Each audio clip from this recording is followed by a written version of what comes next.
Dios le dijo a Elías, hay 7000 rodillas que no se han doblado ante Baal, y Dios tiene su pueblo en medio de esta confusión. Siga con la verdad presente aunque se desplomen los cuelos, usted es un instrumento de Dios, la voz en el desierto. Desde Brasil me estoy gozando de todos estos días temas, Dios bendiga a este gran hombre de Dios. En verdad, cualquier pastor de otras denominaciones religiosas, y aun siendo muy ilustrados en conocimientos bíblicos, quedan eclipsados ante el conocimiento de la verdad y del modo tan sencillo en que lo explica este sublime representante del Santísimo Juez del Universo aquí en la tierra. Verdadero lugar. Por lo tanto, es necesario ocultar y suprimir sus verdades sagradas.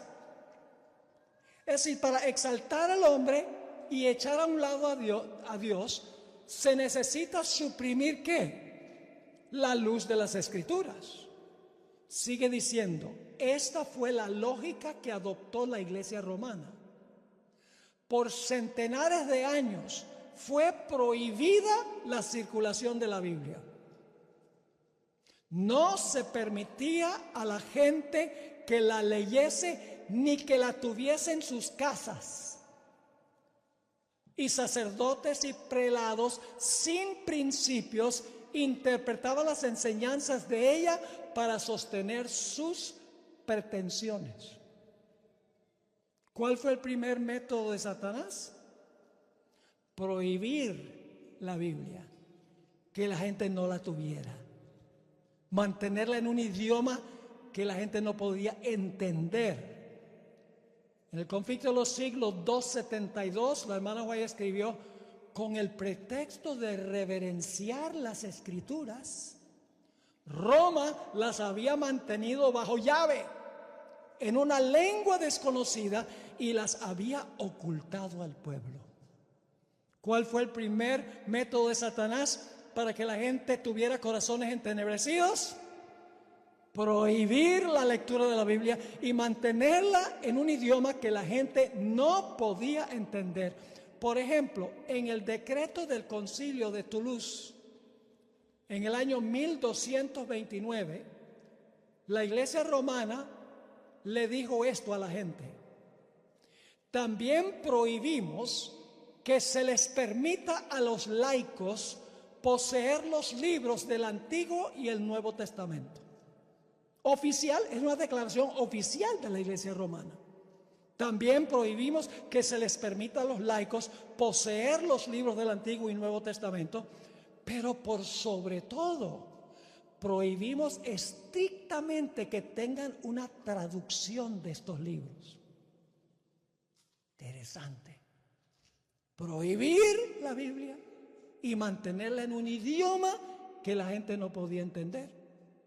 En el Concilio de Tarragona, 1234 de la era cristiana, la Iglesia romana decretó lo siguiente: nadie puede tener en su poder los libros del Antiguo y Nuevo Testamento en idioma romántico, que es el idioma de Europa.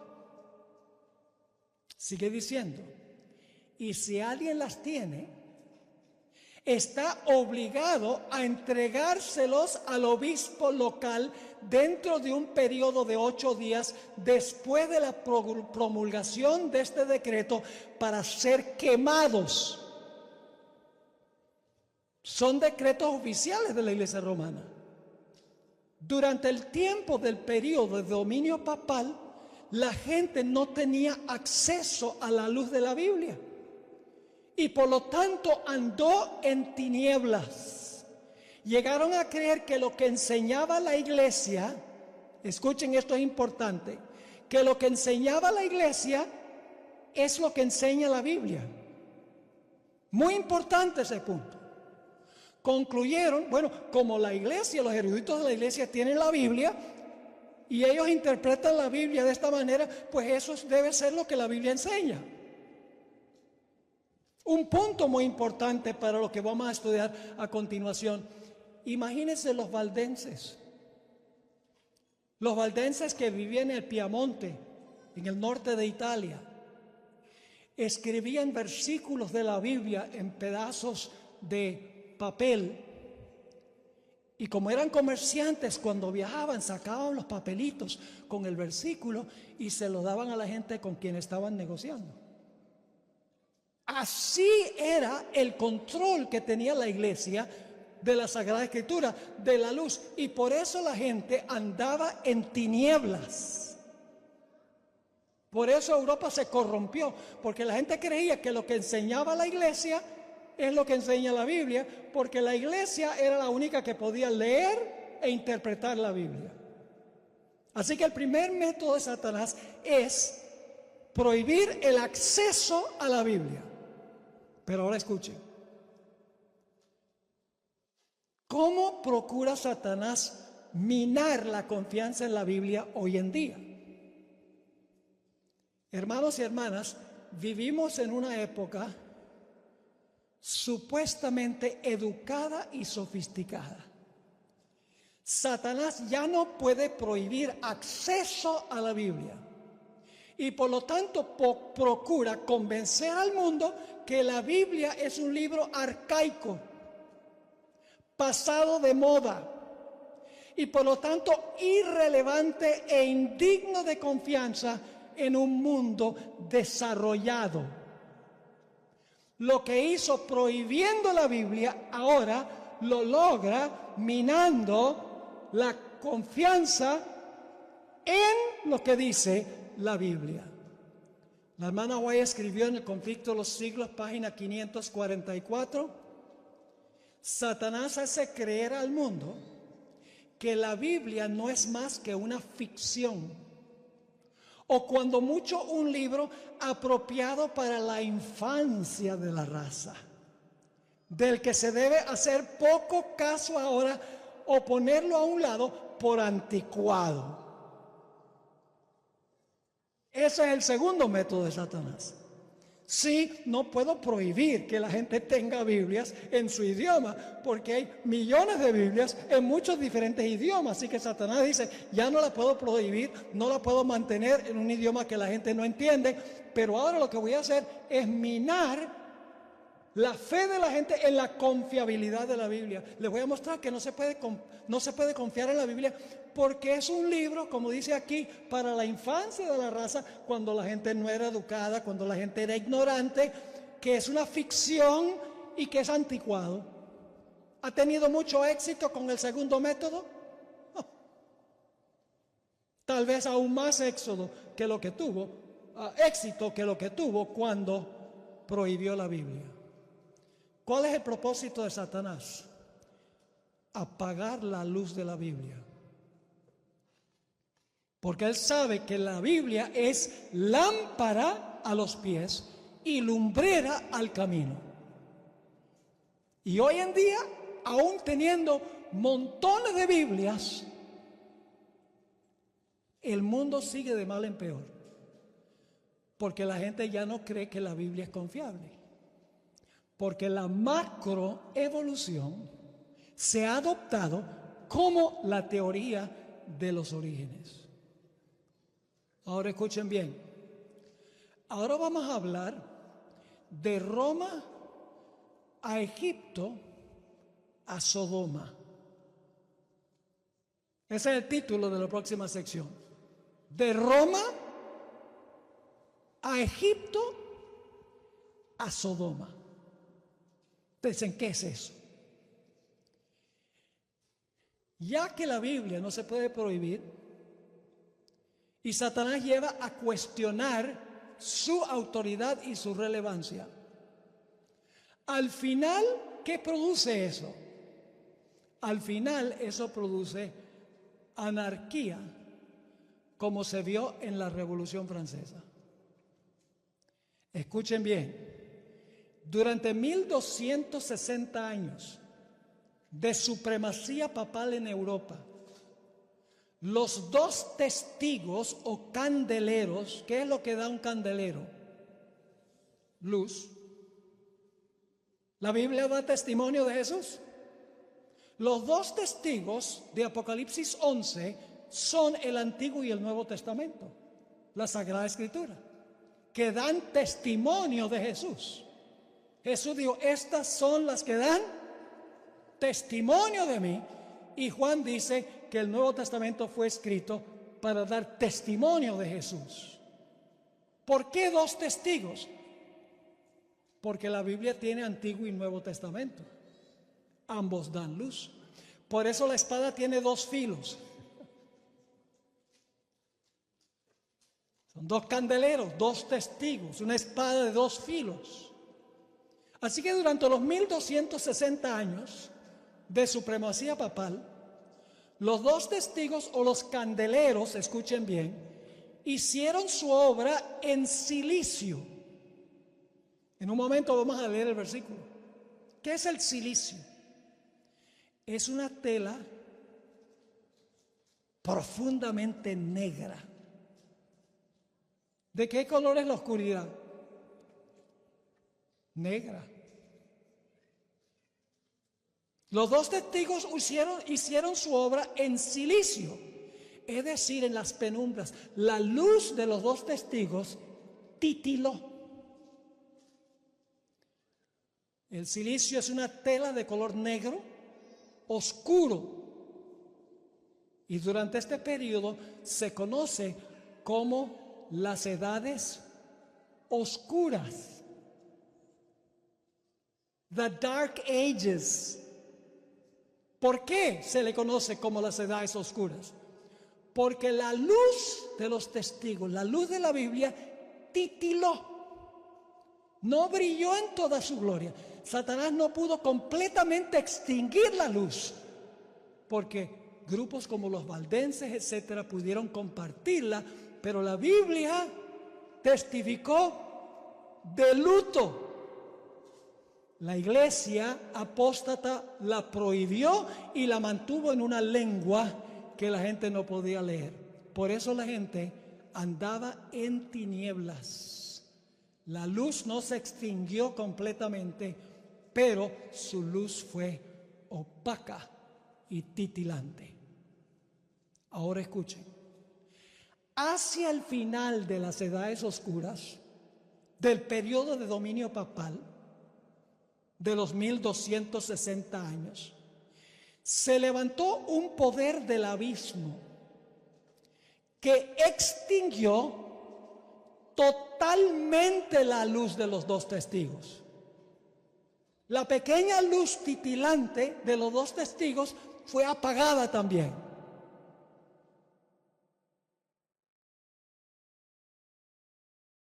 Y mató a los dos testigos, ese poder que se levantó del abismo. Vamos a Apocalipsis 11:7 para que ustedes vean la descripción. Dice, cuando hayan acabado su testimonio, cuando los dos testigos hayan acabado su testimonio, dicho sea de paso, cuando dice, cuando hayan acabado, significa cuando estaban a punto de terminar su testimonio. Cerca del año 1798. La Revolución Francesa fue desde 1793 hasta 1797. Y en 1798 el Papa fue llevado cautivo. El cautiverio del Papa fue el resultado de la Revolución Francesa. Pero los dos testigos fueron muertos, su luz fue extinguida poco antes de que el papado fuera llevado castigo. Y dice, pero pastor, ahí dice cuando hayan acabado su testimonio. Pero la palabra en el griego significa a punto de terminar. Por ejemplo, la misma palabra se usa en Juan 17:4, donde Jesús está orando a su Padre y le dice, he acabado tu obra, pero todavía no lo han crucificado. Estaba por acabar la obra, pero dice, he acabado tu obra. Se usa también para el apóstol Pablo, que estaba en la cárcel. Esto es 2 Timoteo 4:7, donde el apóstol Pablo dice, he terminado la carrera. Pues estaba en la cárcel, todavía no lo habían decapitado. Es decir, esto no iba a suceder cuando terminaran los 1260 años, sino cuando estaban a punto de terminar. ¿Y saben lo que es interesante? La hermana White dice que eso sucedió cuando estaban a punto de terminar, en la Revolución Francesa. Dice, cuando hayan acabado su testimonio, o cuando estén a punto de terminar su testimonio ¿cómo? En silicio, con luz opaca, la bestia que sube del abismo es Francia. Hará, ¿qué cosa? Guerra contra ellos. ¿Contra qué? Contra los dos testigos. Y los vencerá y los matará. Iban a extinguir completamente por un periodo de tiempo la luz de los dos testigos. Ya ni siquiera la luz titilaba. La bestia del abismo, que representa Francia en la Revolución Francesa, se levantó en contra de la Biblia. Extinguió su luz. ¿Por qué? Le voy a explicar por qué. Es muy sencillo. Durante los 1260 años, el papado había mantenido a la gente en ignorancia de las Escrituras. Por lo tanto, ellos pensaban que lo que enseñaba la Iglesia era lo que enseñaba la Biblia. Pero vieron el desastre de la Iglesia, lo que había hecho la Iglesia. Y por lo tanto dijeron, no solamente vamos a acabar con la Iglesia, sino que vamos a acabar con la Biblia, porque la Biblia y la Iglesia son lo mismo. ¿Me están entendiendo lo que estoy diciendo? Ahora, Elena White, escuchen bien, vinculó la supresión de la Biblia por el papado con los eventos anárquicos de la Revolución Francesa. La supresión, escuchen bien, la supresión de la Biblia fue la causa y la Revolución Francesa fue el fruto. Escuchen esta cita del Espíritu de Profecía. La guerra que se hizo en Francia contra la Biblia durante tantos siglos, porque Francia era la peor de todas las naciones en prohibir la Biblia y castigar a los que tenían Biblias y a los que leían la Biblia. Dice ella, la guerra que se hizo en Francia contra la Biblia, esa es la causa, durante tantos siglos culminó en las escenas de la Revolución. Ese es el fruto. Cuando el papado ocultó la Biblia, la gente andaba en tinieblas y como fruto vino la Revolución Francesa, la anarquía. Y luego escribe, esa terrible insurrección del pueblo no fue sino el legítimo resultado de la supresión de las Sagradas Escrituras por Roma. ¿Están entendiendo el proceso? El papado prohibió acceso a las Escrituras, mantuvo las Escrituras a oscuras en un idioma que la gente no podía entender. Como resultado, la luz de la Biblia brillaba, titilaba en forma opaca. La gente estaba en ignorancia. La gente pensaba que lo que enseñaba la Iglesia es lo mismo que enseña la Biblia. Y en la Revolución Francesa dijeron, no queremos ni la Iglesia ni la Biblia. Elena White también se refiere o describe lo que pasó en Francia.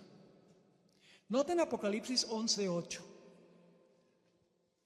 Hablando de los dos testigos y sus cadáveres estarán en la plaza de la grande ciudad, hablando particularmente de París, que en sentido espiritual, es figurativamente, simbólicamente, alegóricamente, se llama, ahora escuchen los nombres simbólicos de la gran ciudad, particularmente de París, pero en una forma más amplia de Francia, dice, se le llama ¿qué cosa?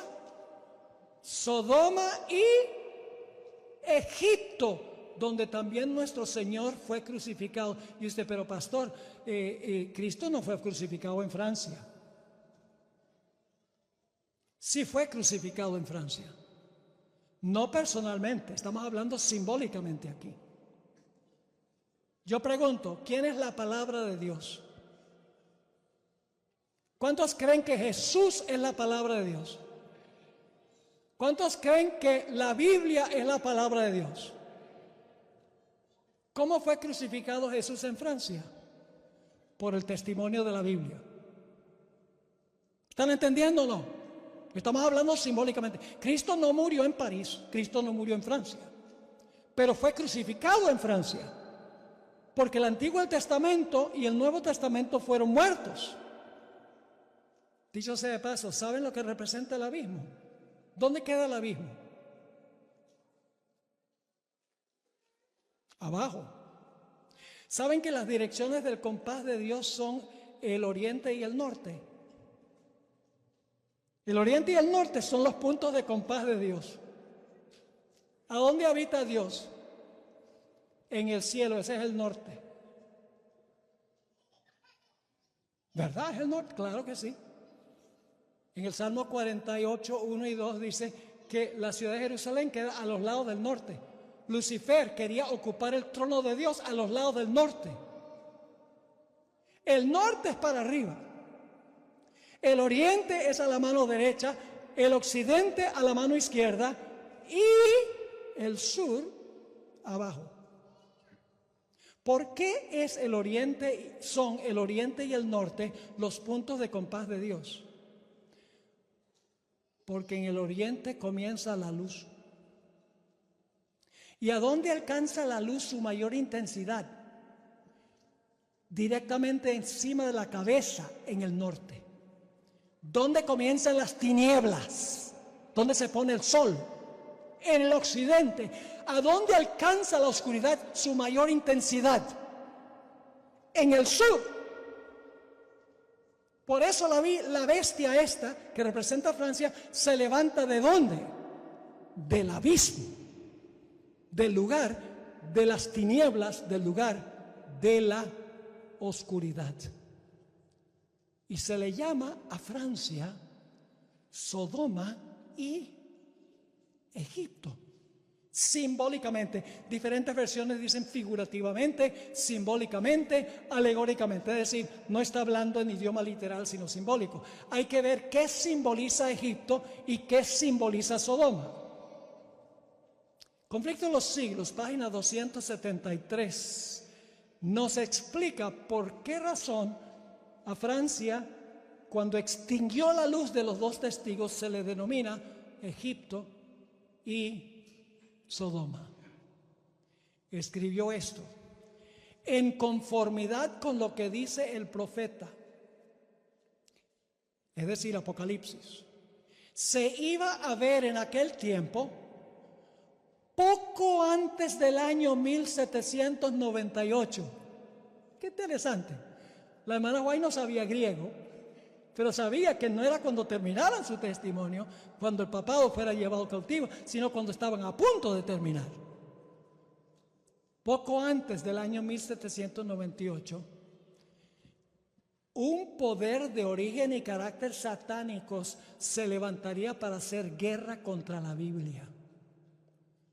Y en la tierra, Francia, a donde el testimonio de los dos testigos fue así silenciado, se manifestarían el ateísmo del faraón y el libertinaje de Sodoma. ¿Qué se iba a ver en Francia? El ateísmo de Faraón. ¿Faraón era rey de dónde? De Egipto. Se iba a mostrar el ateísmo de Faraón y el libertinaje de dónde? El libertinaje de Sodoma. Y luego ella dice, esta profecía se cumplió de un modo muy exacto y sorprendente en la historia de Francia. Y luego ella explica un poco más detenidamente lo que significa la palabra Egipto. La página 272 ella escribió: de todas las naciones mencionadas en la historia de la Biblia, fue Egipto la que con más osadía negó la existencia del Dios vivo y se opuso a sus mandamientos. ¿Verdadero o falso? ¿Qué dijo Faraón? Yo no conozco a Jehová y no dejaré ir a su pueblo. Ateísmo. Sigue diciendo: ningún monarca jamás se atrevió a manifestar una rebelión tan abierta y altanera contra la autoridad del cielo como el rey de Egipto. Cuando se presentó Moisés ante él para comunicarle el mensaje del Señor, el faraón contestó con arrogancia: ¿quién es Jehová para que yo oiga su voz y deje ir a Israel? Yo no conozco a Jehová, ni tampoco dejaré ir a Israel. Y luego ella explica: esto es ateísmo. Y la nación representada por Egipto iba a oponerse de un modo parecido a la voluntad del Dios vivo y a dar pruebas del mismo espíritu de incredulidad y desafío. ¿Por qué se le llama Egipto a Francia? Porque manifestó un espíritu ¿qué? Ateo.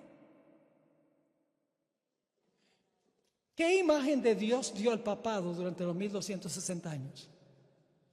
Un Dios tirano. Persiguió, quemó a los herejes. Los ricos prosperaron y los pobres vivían en enfermedad y en pobreza. Y cuando llegó el tiempo de la Revolución Francesa, la gente dijo: suficiente. Lo único es que creían que la iglesia y la Biblia eran lo mismo. Y por lo tanto, acabaron con el papado y acabaron también con la Biblia, que ellos creían que la Biblia era lo que enseñaba el papado. Ahora, la hermana White también amplía por qué se le llama Sodoma. En el conflicto de los siglos, página 272, ella escribió: la gran ciudad también se compara simbólicamente con Sodoma. La corrupción de Sodoma, al quebrantar la ley de Dios, se manifestó especialmente en una vida desenfrenada. En un momento le voy a leer algunas citas sobre lo que ocurrió en la Revolución Francesa, en París primordialmente. Y este pecado sería también la característica sobresaliente de la nación que cumpliría lo que especificaba este pasaje. Francia presentó también la característica que más distinguió a Sodoma. Durante la revolución se manifestó una condición moral tan degradada y corrompida que puede compararse con lo que acarreó la destrucción de las ciudades de la llanura. Y el historiador presenta juntos el ateísmo y la prostitución de Francia tal como nos lo da la profecía. ¿Recuerdan los pecados de Sodoma en lo que estudiamos? ¿Qué clase de pecados tenían? Obviamente el incesto, porque eso lo aprendieron las hijas de Lot. ¿Imperaba el homosexualismo en las ciudades de la llanura? ¿Cómo no? Y si leen en Judas 7, habla de los pecados morales, los pecados sexuales que caracterizan al mundo de hoy en día. ¿Por qué caracterizan al mundo de hoy en día? Si la gente hoy en día aceptara la luz de la Biblia, ¿estaría defendiendo 1000 géneros o 100 géneros el matrimonio homosexual? ¿Estarían defendiéndolo si aceptaran la luz de la Biblia? No, porque dirían: hay que regresar al plan original de Dios. Pero cuando Satanás lleva a la gente a dudar de la autoridad de la Biblia, dice: eso es para el tiempo de la infancia, eso es para los anticuados, para los viejitos. Como resultado viene lo mismo que sucedió con la supresión de las escrituras por el papado. ¿Recuerdan también que Sodoma no fue hospitalaria? ¿Oprimió a los pobres? ¿Recuerdan eso? No ayudó al menesteroso y al pobre. Escuchen la descripción que da la hermana White. En el conflicto de los siglos, página 281, ella escribió: los ricos no tenían quien los reprendiera por la opresión con que trataban a los pobres. Y estos nadie los aliviaba de su degradación y servidumbre. Degradación y servidumbre. El egoísmo de los ricos y de los poderosos, es decir, los enchufados, los del élite, se hacía más y más manifiesto y avasallador. Por varios siglos el libertinaje y la ambición de los nobles habían impuesto a los campesinos extorsiones agotadoras. El rico perjudicaba al pobre y éste odiaba al rico. ¿Pasa eso hoy en día? Hay una guerra de clases hoy en día. Sigue la cita. En muchas provincias sucedía que los nobles eran dueños de la tierra y los de las clases trabajadoras simples arrendatarios. Y de este modo el pobre estaba a merced del rico y se veía obligado a someterse a sus exorbitantes exigencias. Sigue diciendo: la carga del sostenimiento de la iglesia y del Estado pesaba sobre los hombros de la clase media y baja del pueblo. ¿Sobre quiénes pesaba la responsabilidad de los gastos de la nación y de la iglesia? Sobre la clase media y la clase baja, las cuales eran recargadas con tributos, que son impuestos, por las autoridades civiles y por el clero. En todo momento el pueblo debía velar exclusivamente por los intereses del propietario. En los tribunales siempre se fallaba en favor del noble y en contra del campesino. Los jueces aceptaban sin escrúpulo el cohecho. En virtud de este sistema de corrupción universal, cualquier capricho de la aristocracia tenía fuerza de ley. De los impuestos exigidos a la gente común por los magnates seculares y por el clero no llegaban ni a la mitad al tesoro del reino, ni al arca episcopal, pues la mayor parte de lo que cobraban lo gastaban los recaudadores en la disipación y en las francachelas. Y los que de esta manera despojaban a sus consúbditos estaban libres de impuestos y con derecho por la ley o por la costumbre a ocupar todos los puestos del gobierno.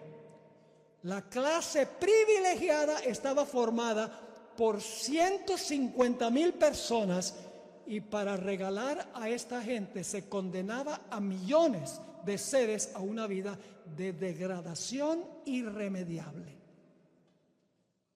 Y el pueblo se levantó contra la aristocracia. Y se levantó en contra del clero.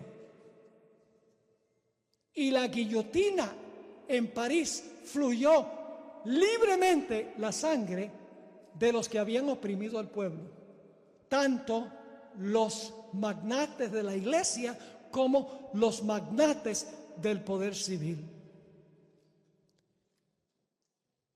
Saben en realidad que esto está en el proceso de repetirse. Y va a alcanzar su clímax al final de la historia. Un capítulo de Apocalipsis que casi no se estudia es el capítulo 18.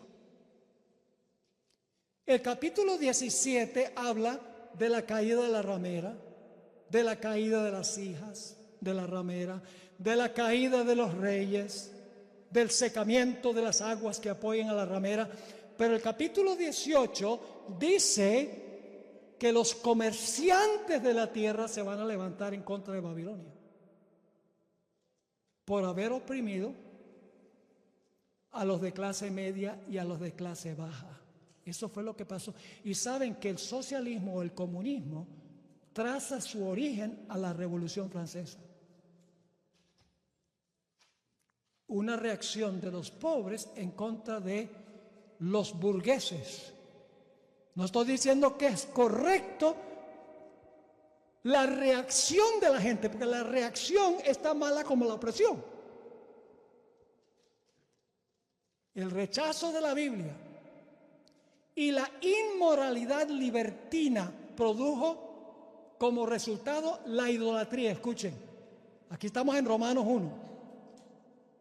Cuando se niega a Dios, ¿qué sucede? ¿Qué sucede cuando se niega a Dios? Oh, viene toda clase de actos inmorales. Y luego viene la idolatría y la adoración falsa. Escuchen lo que la sierva de Dios dice en cuanto a Francia en el conflicto de los siglos, página 278.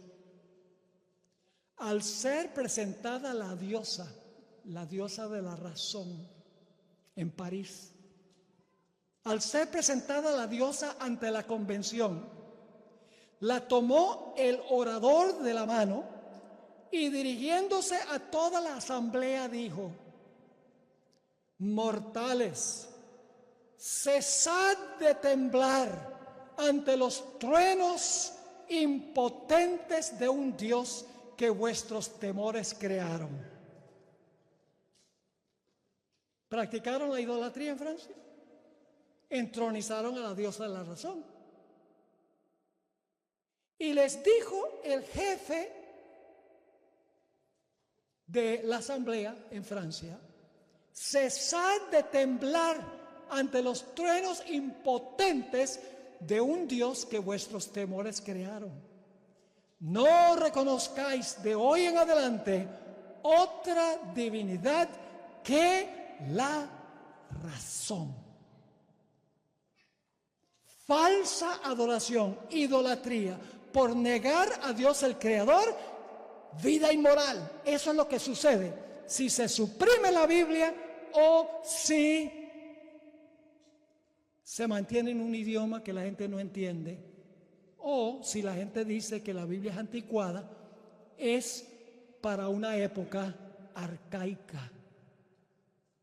¿Cómo le sucedió esto a Francia? La respuesta es que Francia sembró el viento de la ignorancia por prohibir la Biblia. Y como resultado, Francia cosechó el torbellino del ateísmo, el libertinaje, la idolatría y la falsa adoración. ¿Es eso lo que dice Romanos 1, sí o no? Lo estudiamos esta mañana. El idéntico proceso, y a eso va el mundo. Fíjense el Salmo 14, 1 y 2. Salmo 14, 1 y 2. Dice el necio en su corazón: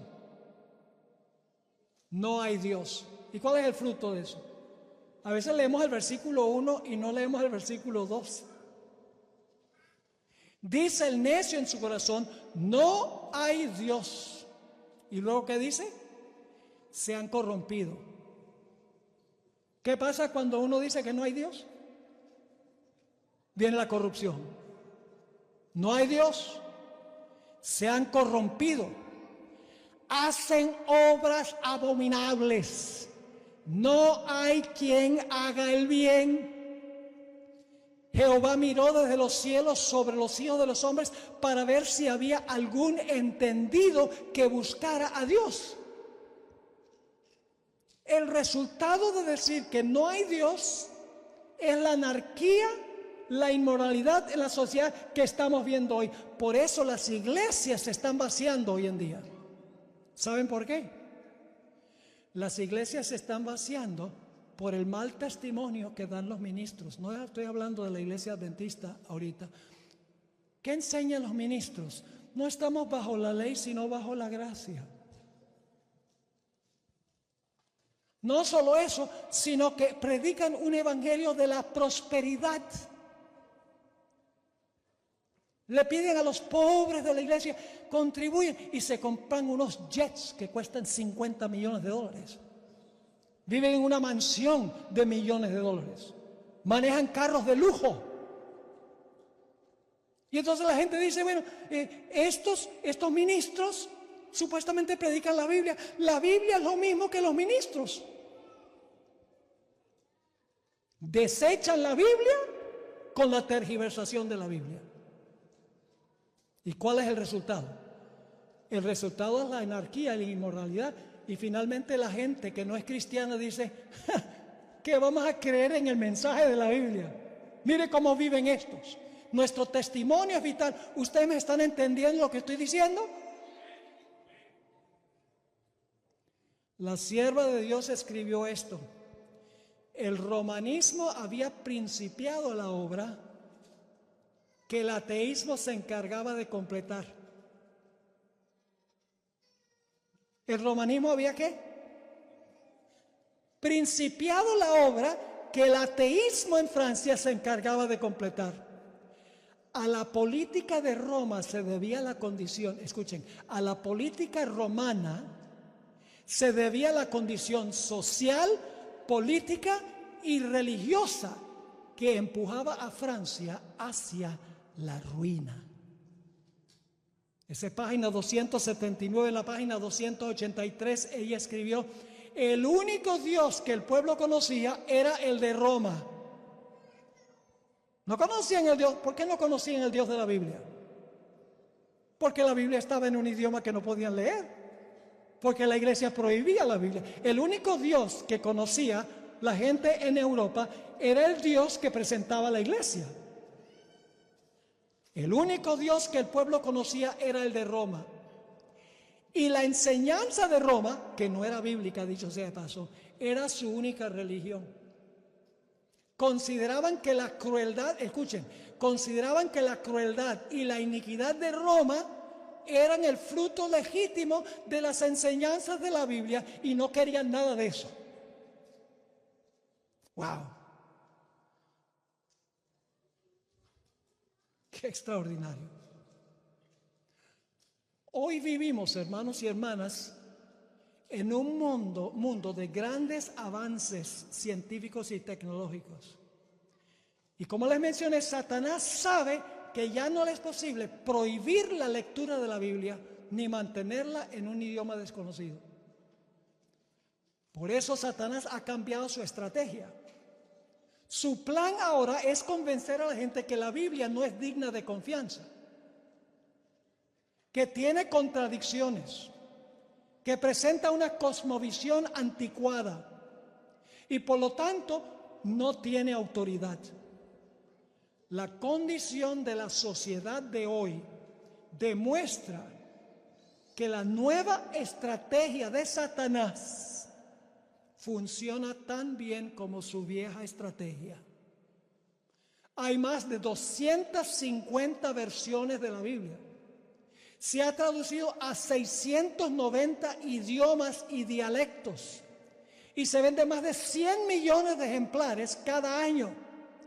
Y sin embargo, la enseñanza de la teoría secular de la evolución en las grandes universidades del mundo y aún en algunas iglesias le han robado a Dios su omnipotente poder y el resultado ha sido la anarquía, la inmoralidad y la idolatría. ¿Cuán importante es enseñarle la Biblia a la gente? Es un asunto de vida o muerte, hermanos y hermanas. Vital. Ahora, ¿saben ustedes que va a haber otra revolución francesa, pero a nivel mundial? Por la ignorancia que tiene la gente de las Escrituras. No porque están en un idioma desconocido, no porque se va a prohibir, sino porque ya no se cree en ella.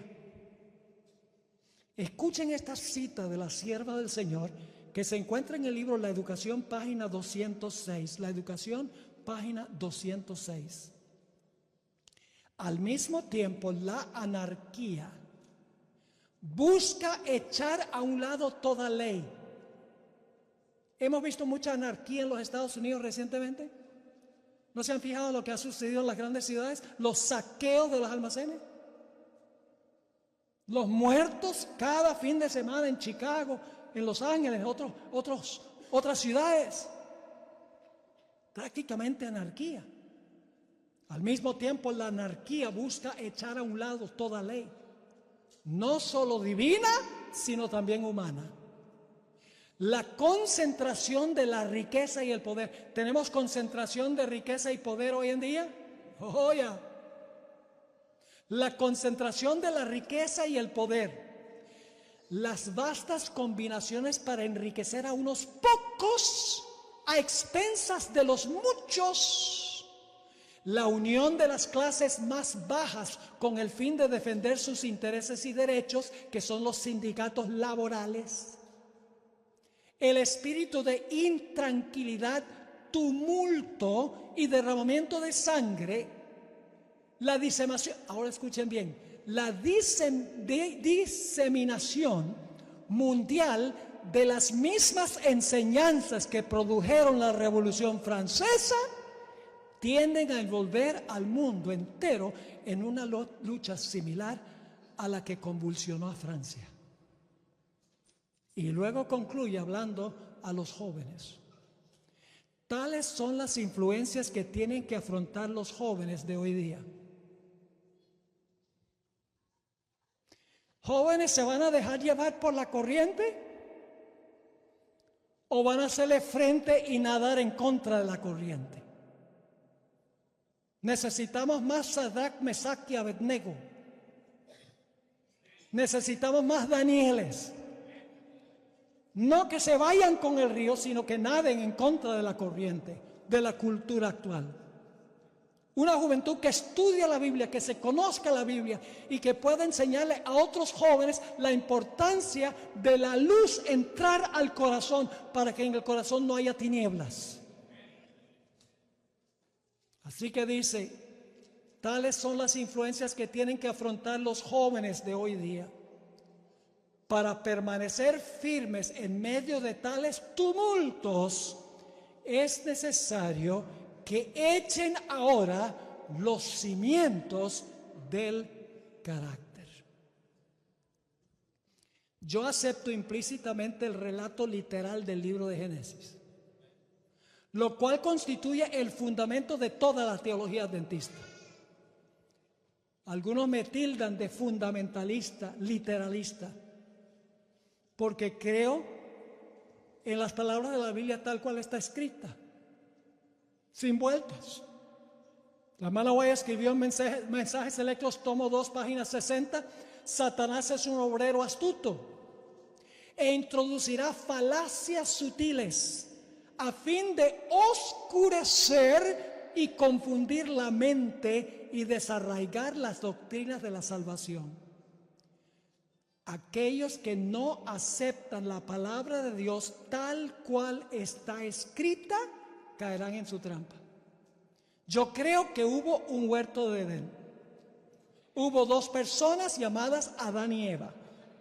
Había un árbol de la vida de la que tenían que continuar comiendo. Había un árbol literal de la ciencia del bien y del mal. Comieron un fruto literal y por lo tanto literalmente cayeron en pecado, y cuando cayeron en pecado necesitaron un salvador. Si la evolución es cierta, nada de eso es verdad. ¿Qué sucede con el sábado si creemos que este mundo iba a existir en millones de años? El sábado depende de que Dios creó 7 días al comienzo. ¿Qué sucede con la idea de que el matrimonio gay está bien? Si el matrimonio no fue de un hombre y una mujer, entonces cualquier cosa está bien hoy. Toda la teología adventista se desploma si no aceptamos el relato literal de Génesis tal cual está escrito. La sierva de Dios también escribió, Signs of the Times, diciembre 18, 1884. Esta es una generación que odia la verdad, negligente de la Biblia y habitualmente propensa a la desobediencia. Muchos consideran que es señal de habilidad e inteligencia mofarse de la palabra de Dios. Y en muchos casos, aquellos que son tan sencillos como para aceptar y creer en esa palabra tal cual está escrita, son objetos del ridículo.